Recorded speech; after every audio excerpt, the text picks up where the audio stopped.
Hey guys, it's Rebel. Game's starting up here. I want to talk about it. That's right, Moonwalker. Uh huh. Well, let me turn this down a little bit so you can hear me talking instead of the game.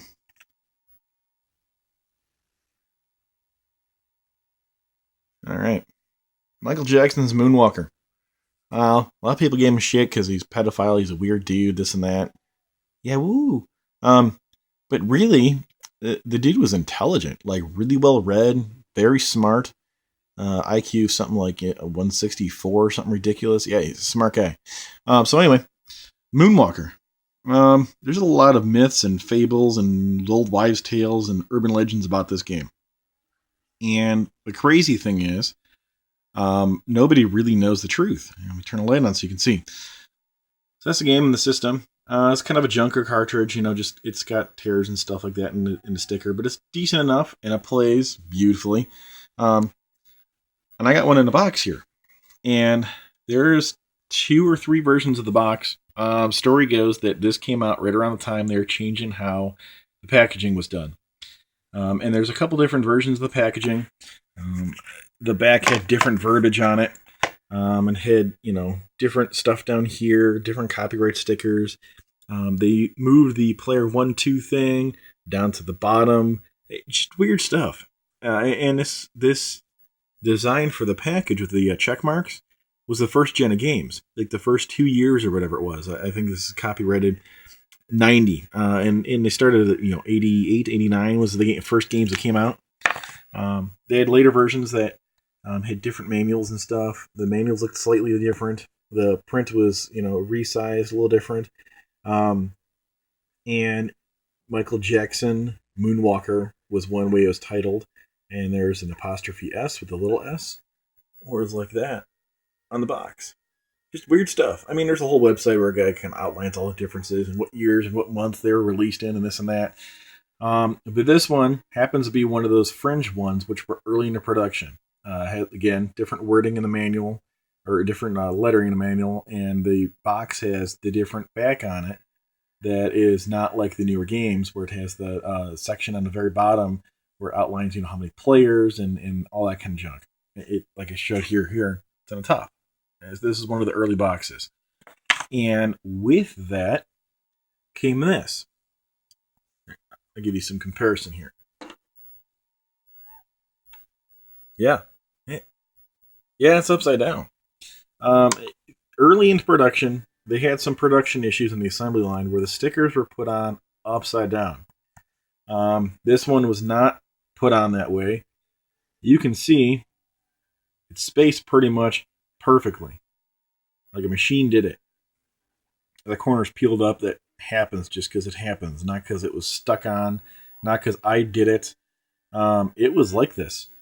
I bought this thing new in box with everything you see here for like $45 years ago, and it's an upside down label. But yeah, I kind of wanted to do this video to kind of display or displace whatever hell you want to call it the myths around this game. They did have different boxes. They did have different manuals that looked similar to this. All of them for the Genesis are color. Black and white ones you see on eBay, that's the Master System manual. Very, very similar. The instructions, how to play the game and everything are almost identical. Some of the pictures inside, the game graphics and stuff. Actually, some of these pictures are Master System pictures, just because they got lazy. But the manuals, all of them for the Genesis are colored like this, and the Sega Genesis on the top is always there. The older ones, like I said, the black and white ones, that was Master System.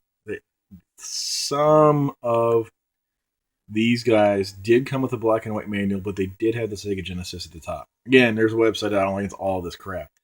But the main thing is the upside down cartridges. They are real. They do exist. There are some on eBay that are obviously been flipped. And there are some in the eBay that some people want billions of dollars for. $500 I saw one for, which was ridiculous. But they exist. They're real. They're out there. And realistically, they're not terribly uncommon because it was a production error in early production. But that means you just have an early game.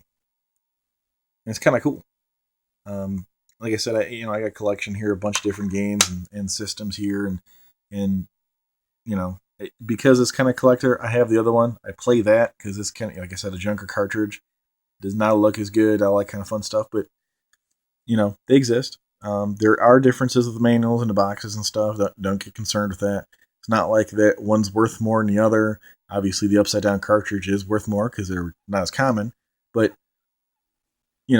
that's as far as the collectability goes. This is the creme de la creme for the Moonwalker games. You know what I mean?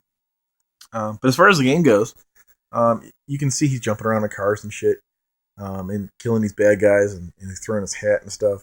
The little girl you're chasing, and rescuing out of closets and stuff, that is not Michael Jackson being a pedophile. That little girl's Annie.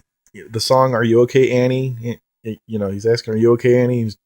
The video or movie Moonwalker, where he's trying to rescue the little girl. This game is based on the movie. It's not a sick pedophile trying to find little kids. It's literally a really kind of smart dude having a huge marketing plan, having an album, a movie, a book. Yes, there was a book, and a video game, all for the same thing. Same story. That's kind of cool. You don't see that too much anymore. You see a crappy video game made about a movie, and it sells terribly. But there you go. That's Moonwalker in a nutshell for the Sega Genesis. And yeah, definitely worth picking up. There's not too many bugs in the game. It works well, and you get cool things like this where he dances with zombies. There you go. I'm Rebel. Take it easy.